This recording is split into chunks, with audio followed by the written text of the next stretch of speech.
kung saan ilalagay ang microphone. Tama na po to, Ate Lorna.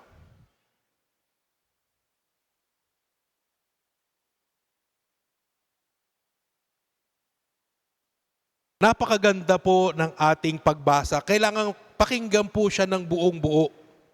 Kasi sinasabi po doon sa ating unang pagbasa kung paanong ibinigay sa tao ang lahat ng kanyang kailangan.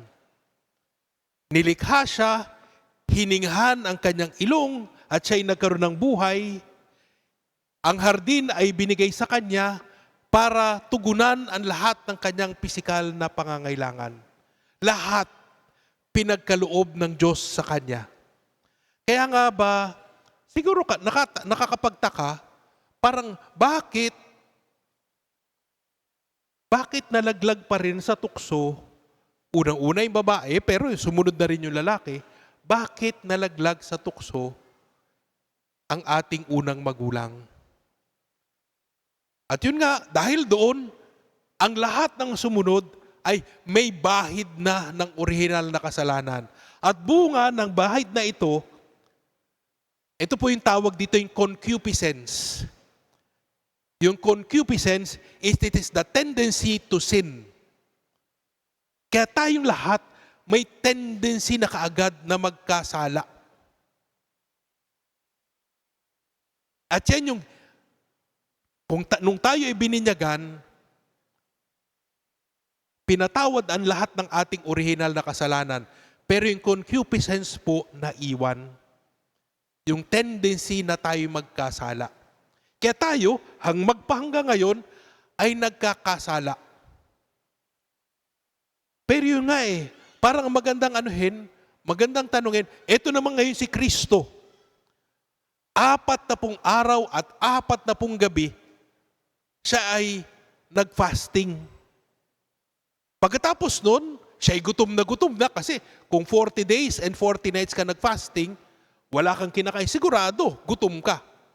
At ito si Satanas, tinutokso siya.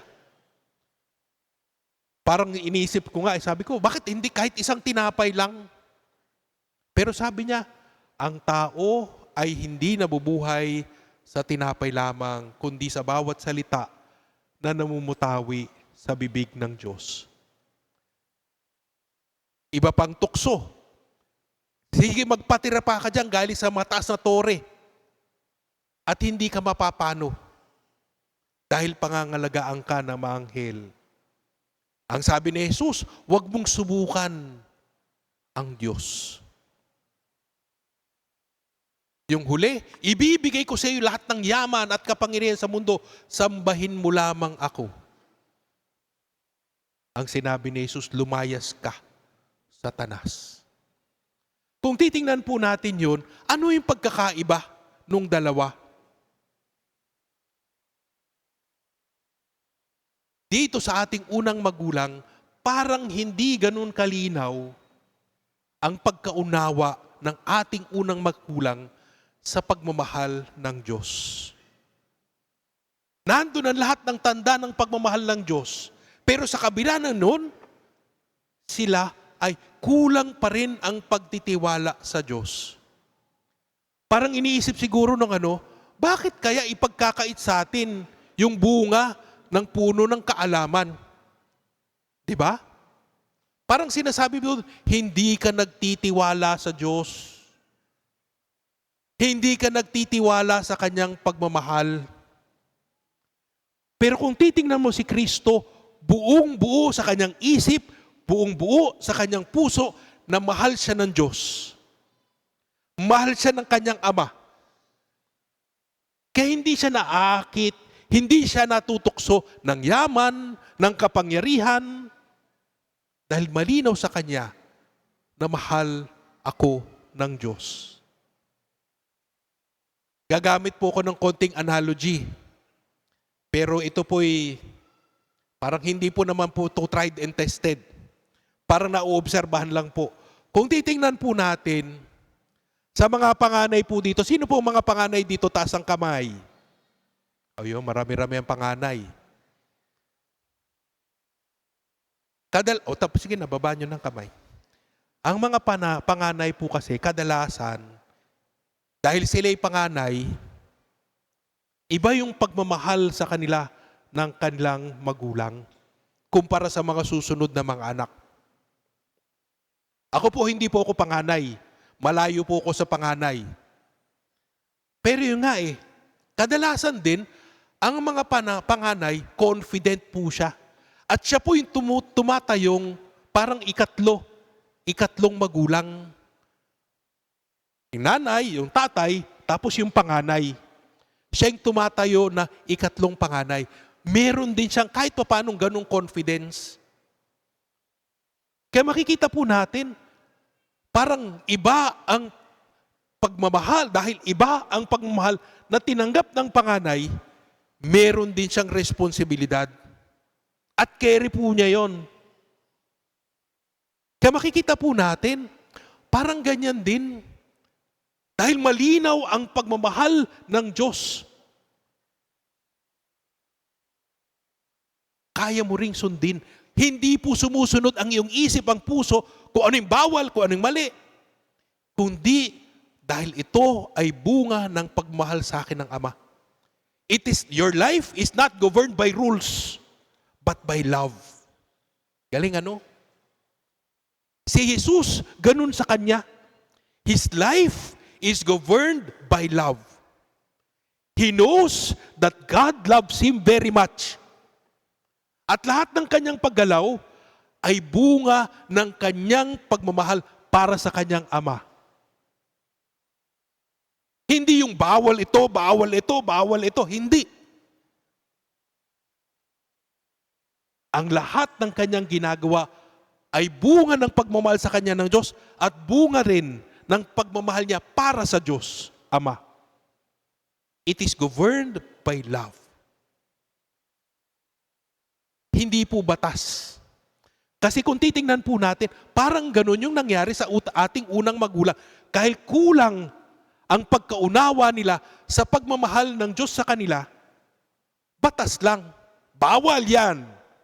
Ito pwede mo kainin, ito bawal. But it is never ruled by love. O hindi man ganun kalinaw yon. And that is why, tayo ba? Yun ang magandang itanong.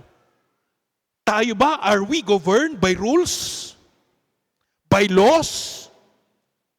Bawal yan, bawal ito. Ito dapat gawin mo? Or is it ruled by love? Unang-una, malinaw ba na mahal tayo ng Diyos? Sagot.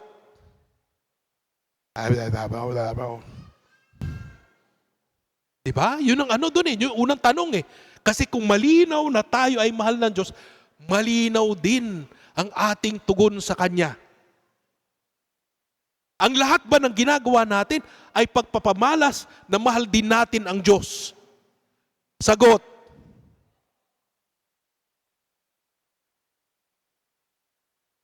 Kasi kung ganun, nandyan din ang pagmamahal para sa ating kapwa.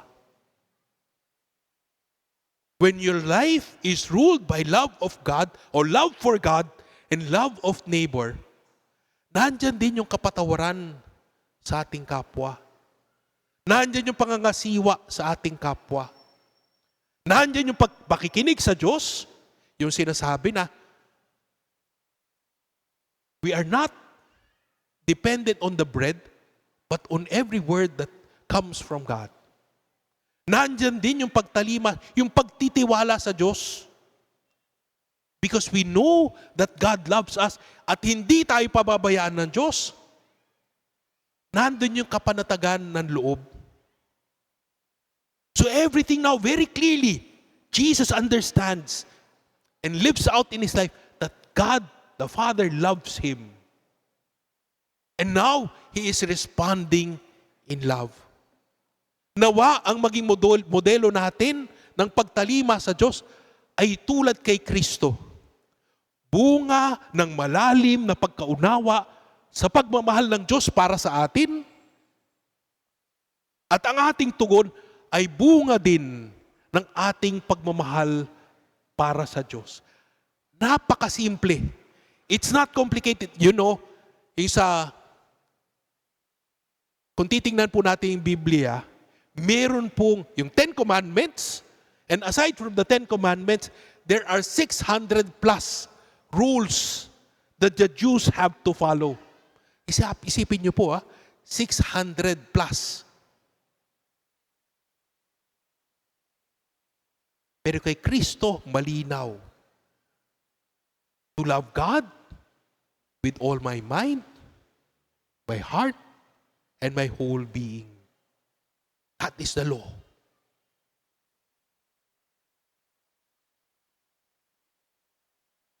Ang pagdiriwang po natin ngayon, when we dedicate this church, parang sinasabi natin, itong gusali na ito ay para sa Diyos at para sa Diyos lamang. Wala nang iba. Parang sinasabi din natin, hindi lamang yung simbahang bato, pero yung simbahang tao ay para sa Diyos at para sa Diyos lamang. Parang sinasabi natin, we will love the Lord with all my mind, with all my heart, with all my strength, with my whole being. Yan po yung sinasabi ng Diyos sa atin. At yan din yung sa ating isinasabuhay araw-araw. To love God with my mind, my heart, with my strength, my whole being. Let it be a dictum, a maxim in our life. Huwag na yung mga batas-batas. Kasi sinasabi yung batas, it is the minimum. Ang maximum po is love. Let us love the Lord with our whole being. And that is the law.